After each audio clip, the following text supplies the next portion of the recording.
today is the day.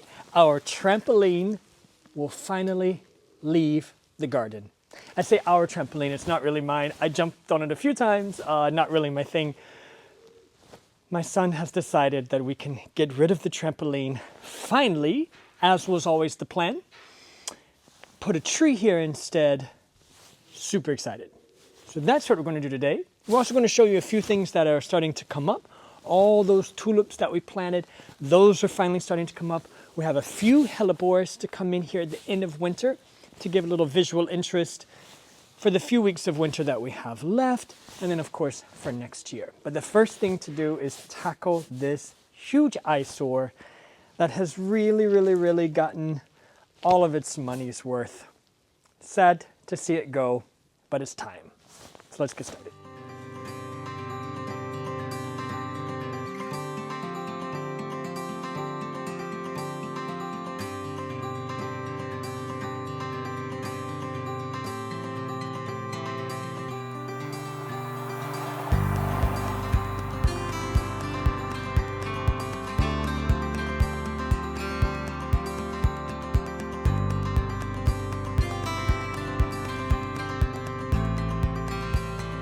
Just like that, the trampoline is gone. Ta-da. We have the open space that we've been hoping for, and now, time to plan.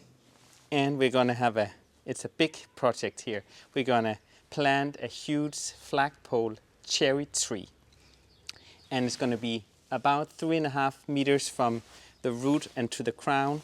So it's gonna have beautiful flowers, scented flowers, pinkish, in early spring. Then the leaves will come, and then it will also give like a great autumn color, because then the leaves will be all like golden yellowish color there for autumn. So that's going to be really pretty, and it's going to be a very narrow tree instead of like with a big crown taking out all the view in this small garden. So we're going to have this really beautiful centerpiece here right in the middle, and then we're going to plant, of course, a bunch of different perennials around the tree, and also support it with some posts for the wind, of course. It's going to have some post and a water bag here to begin with, and we're hoping to go in and get the tree already in the spring.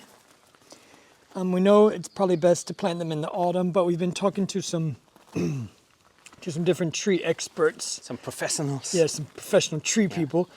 But the thing is, right now the tree is dormant, so Exactly. It's really great to get it planted before it starts the growing season.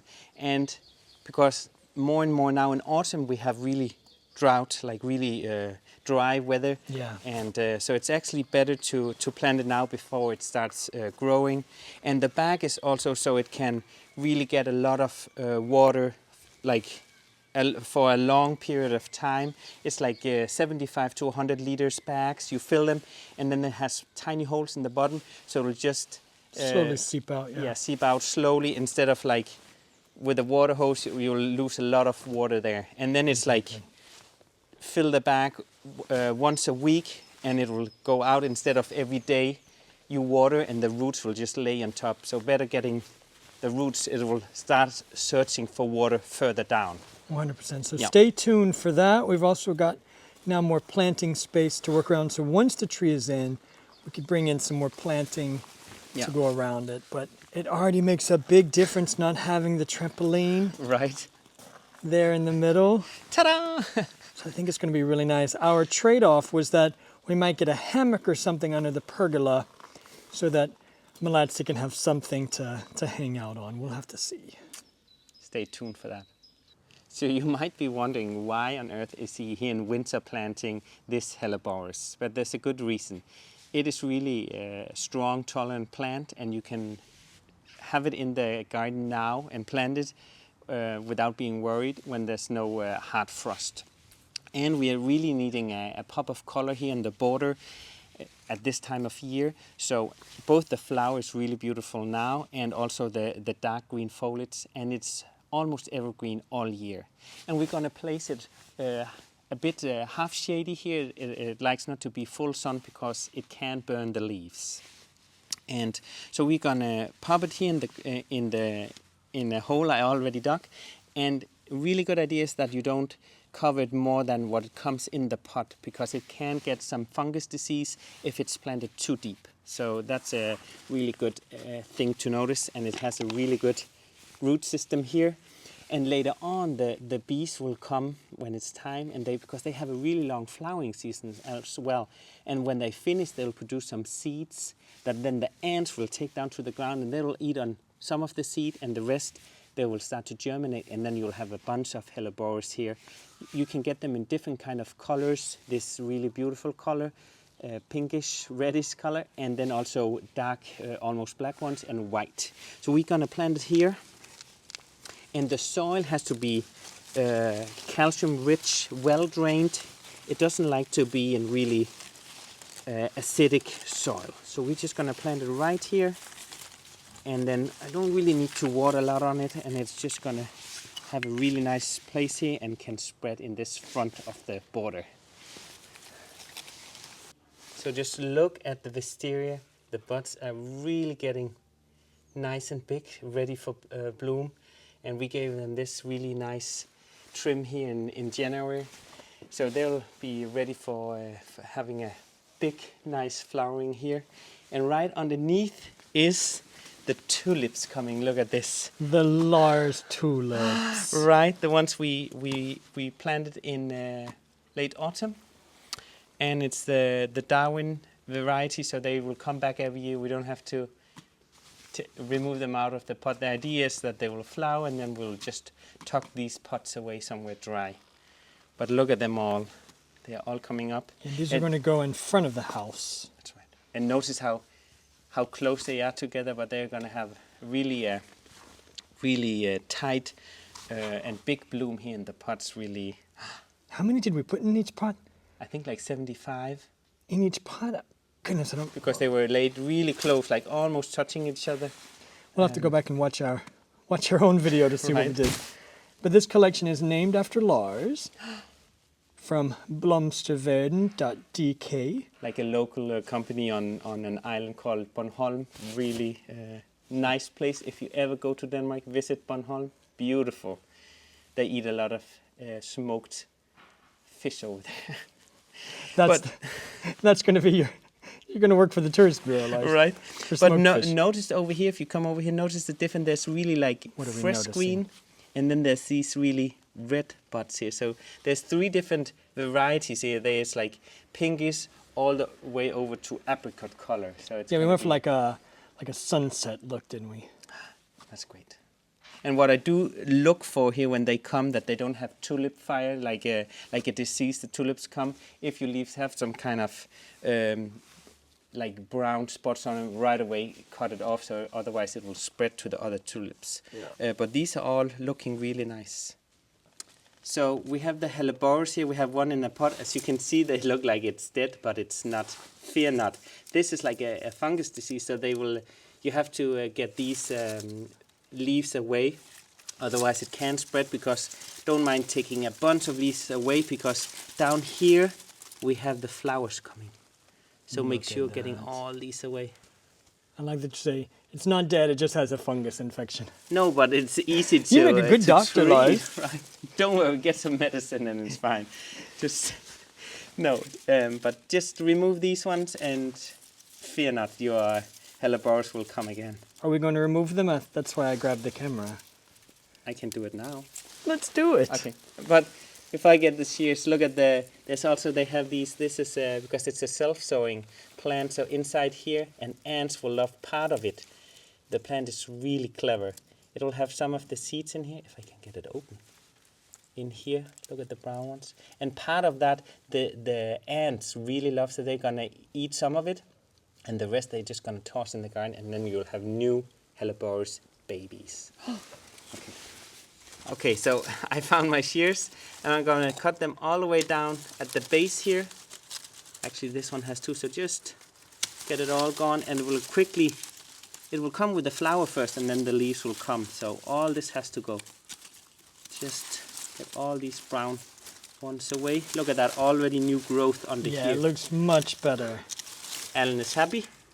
These ones actually have to go too. Oh man. There's a bunch down here. Well, it wasn't looking nice. It was looking about like the rest of the garden this time of year. But it is great though that they will flower early. Yeah, they'll flower. I'm ready to... And notice the sun is out. We are so excited in Denmark. It has been bad weather for a long time. It's been, what, the wettest January Yeah. ever? Floodings everywhere. Okay. Oh, yeah, lots of flooding. Yeah. Anyway, Actually, we've been safe, so thank the Lord. Actually, it's all of these leaves, but they're gonna come with a lot of new Oh, wow. growth. It'll be basically a pot when you finish. A pot with one flower. Hey, that's okay. We're here for the flowers. Okay, so it went to the hairdresser. Ta-da! And just make sure when you cut the... Oh, there's one more here, actually. When you cut them, make sure you don't cut the new flower buds off. And now you can really see it. And you can either have them in pots like here or just have them out in the garden. Okay, let's go and show them what's growing in the greenhouse, all our winter sown seeds. Ooh, do it. We've winter sown a bunch of things, and some is already coming up, like the wallflower. Look at that. Wow. That's a pretty one. So that's growing. And look at we love lupins. This is the white one. Look at them all coming. Ooh, they're doing really well. A bunch of there. So I have to repot them in one pot each later when they have the second set of leaves. I'll repot them in the own pot. We have, what else do we have? More. We have a bunch of tulips here. We also have some calendula here. We have tulips in here? No, sorry. I meant lupins. Not tulips. Ooh. Lupins. My bad. And we have calendula. Oh, that's nice too. These are coming. Oh, it's so nice that things are coming. It's really warm today too. And we have The sun is coming up. we have some puppies actually coming. Towards these two.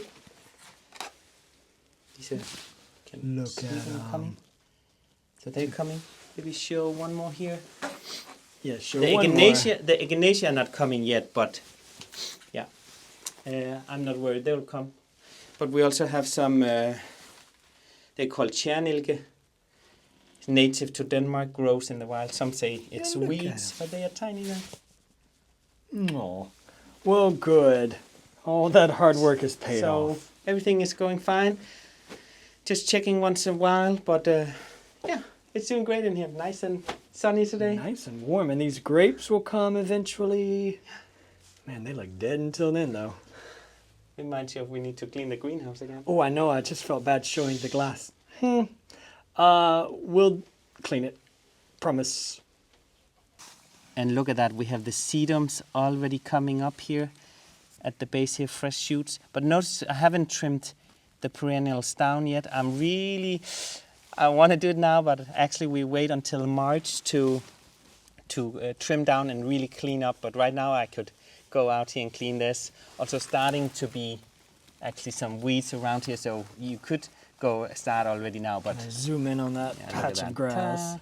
So as soon as you get weeding done, the less weeds you'll get later on in the year. But all these new are coming. They are dormant. Some of them are still asleep. But even the grass over here, Yeah, it's doing well. we have different. This is not a weed, but different kind of grass, elephant grass, and lots more that's already coming up. We also have the white, the white and the here we have some of the salmon color lupins coming. Look at the leaves coming here. That's pretty. It's going to be really nice. So we have a bunch of perennials just really on the verge to come up. So as you can see here, we leave the geum here, the dead leaves. Looks like that's never going to come back. But down here, the new shoots are coming. And we just leave this for winter just as protections for the plant, of course, but also in different insects can hide in here and have a party over winter. Have a party. But I itch to get all this away because I don't think it looks very pretty. But I do too. yeah. And this time of year would be great to get it all up when you get that one sunny day and all Right. you want to do is work in the garden. Finally, it's sunny.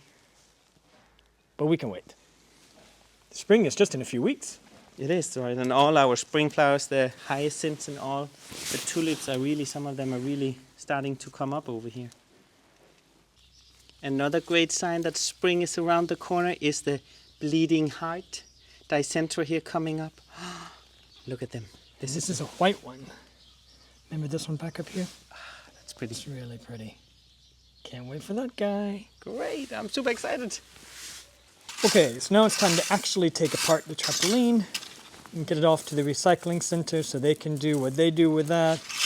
Lars is playing in the gravel, keeping our path looking good. Look at the difference it makes already without the trampoline.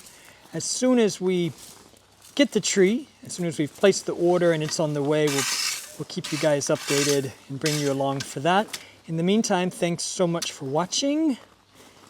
Ja, tak for i dag.